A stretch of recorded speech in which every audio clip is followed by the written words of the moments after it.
All right, I'm going to go ahead and get started here with just a quick basic tutorial on how to get your very first race going. So what I'm going to go ahead and do is we're just going to go based on the actual one of the actual Beetle races from inside the game. You can set up your own races anywhere you want, but we're just going to set up a basic one here, following the standard checkpoints. Um, just so you have a point of reference on where it is and how the whole thing is going to work for you.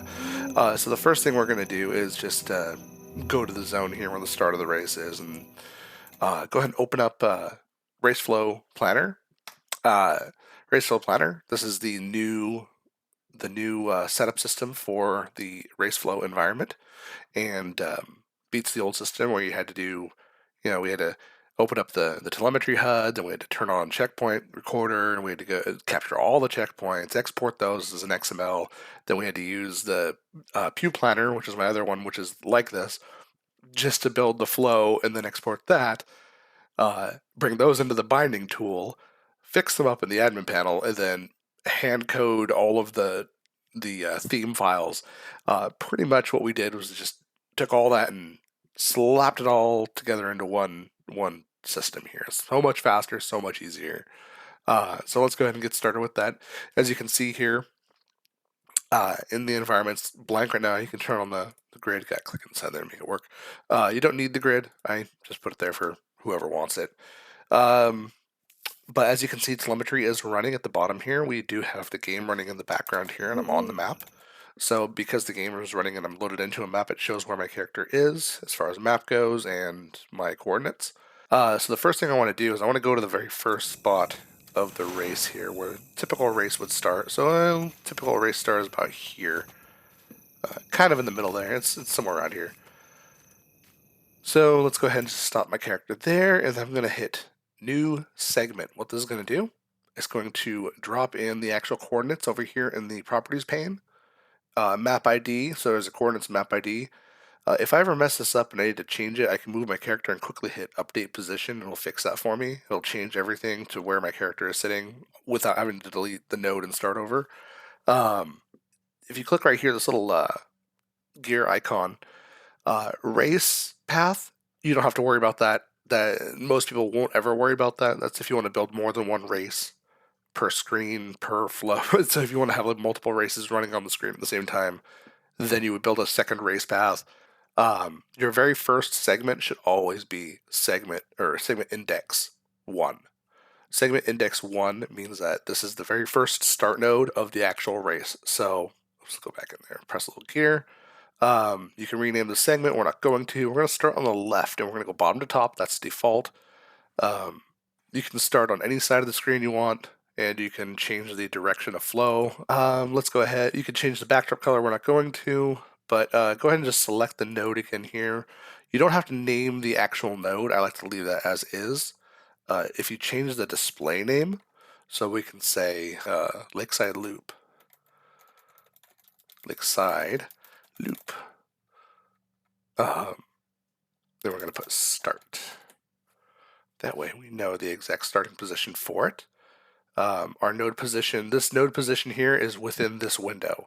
So I like to leave it at 0 on the grid here. It's the 0 is right at the corner here, top corner of the node. That way it sits nice and even with all the rest of the nodes later. So once you have that node finished and you have the setup of the segment finished here, we're going on the left side of the screen from bottom to top. Go ahead and select that node again. Now everything's all set up here. And let's go ahead and move to our next position. So back inside here, I'm just going to start just a temporary race here. We're going to go ahead and play. And there's our first checkpoint down there. So that we want that to be our very first checkpoint. So we're going to go here. And I'm just going to mark that sucker. We're just going to hit checkpoint. And what that did is automatically it expanded our segment backdrop here, or the container, with checkpoint 1. We don't have to worry about renaming anything. No display name, doesn't matter, because it's not an important checkpoint. It's just a little checkpoint. Then with that still selected, let's keep going. We can hop on up out here if we have to.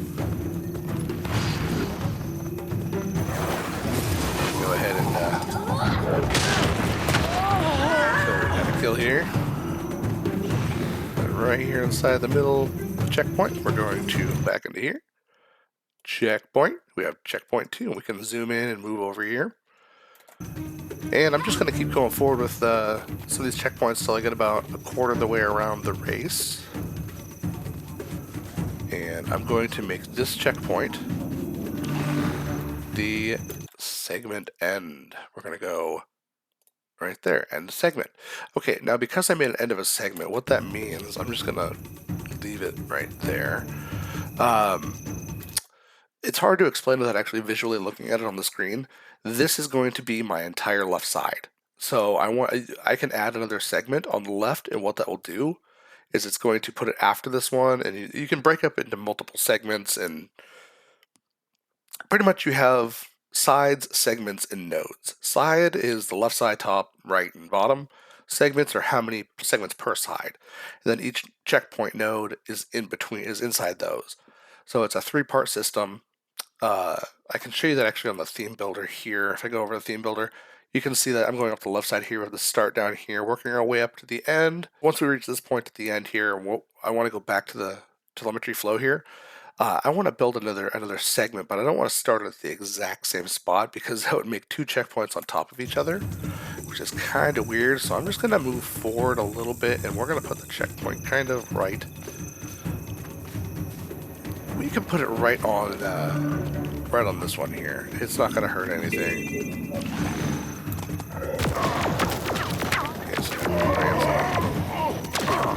Okay, we're good. So right here, this is where our new checkpoint is.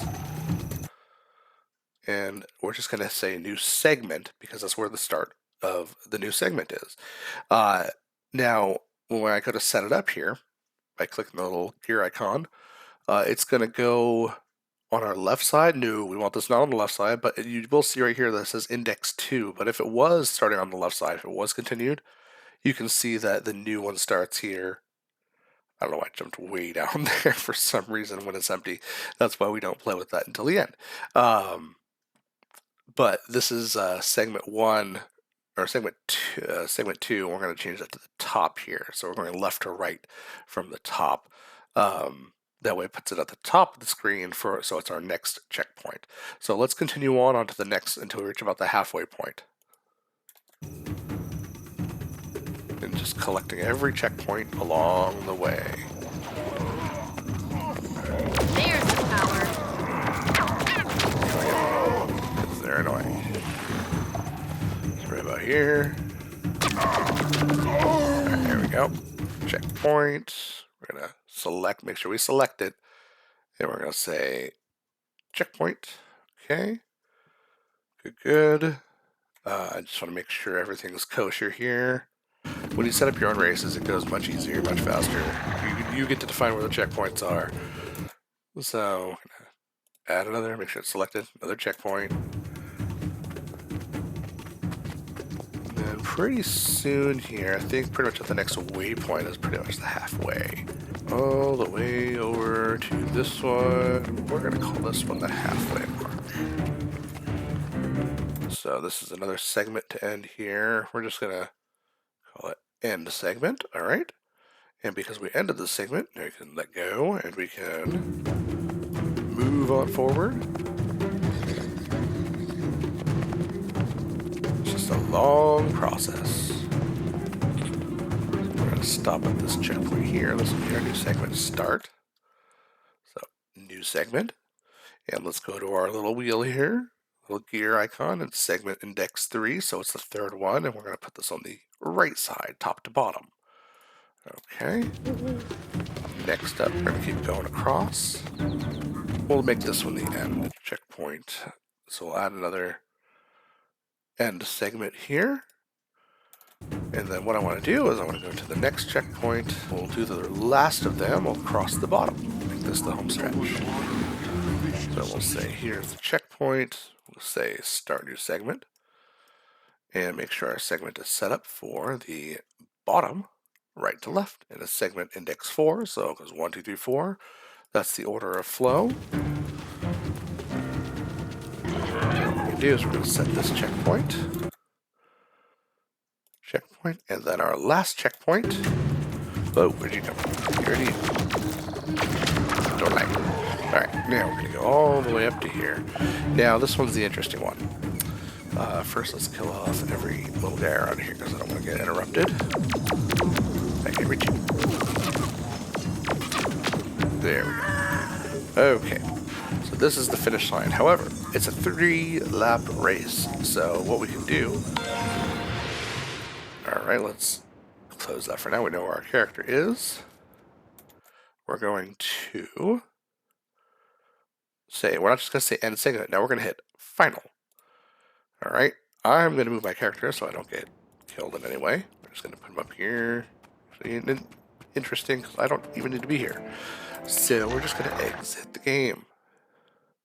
Alright, now, interesting part about this final node, every checkpoint node has its own, they're pretty much always the same, and you can adjust them however you want. But the final node is a little different for the fact that it has this finish feature here. Let's say you have just a race to the end and first person there wins, auto finish checkpoint, that's what you want. You reach the end, you're done. We also have a manual finish. What this does is it's going to trigger in the admin panel so the race admin or the moderators will be able to see when someone reaches the finish line. Let's say there's a fight you have to do like an SAB, you have to kill the boss. When you reach the boss, their name will row in admin panel will turn yellow. That way they know to watch that racer, watch their angle. Okay, when they're about to kill the boss, they kill the boss, it's down, they manually change it to finish. And then for races like this, or if you want to build them in looped in like your own personal races, we have the loop finish. What's great about this is you can set lap count because this is a three lap race. We can actually tell it, that we're going to do 3 laps, and that's tracked in the admin panel. So every time we reach this point, this trigger, it's going to count as a lap. Let's just say do a minimum of 15. Let's say you have to pass 15 checkpoints. Means you're required to go through 15 checkpoints in the race before this becomes triggerable again. So yeah, I mean, the more you put, the better, because it prevents cheating. People can't pass through checkpoints early. They have to be triggering all these checkpoints along the way. So 15 is the number. We're going to call this one, we'll say finish line. All right, and then that is your basic race setup right there. After doing this part here, setting up your telemetry and your basic flow along the entire system, you don't have, that's pretty much the entire race right there. If you were to look at it in the theme builder here, you can pretty much see that it's almost done. You've already set up the majority of the race here. There's all your checkpoints for every section. Yeah, let's go ahead and just stop it from here, and I'll see you in the next video.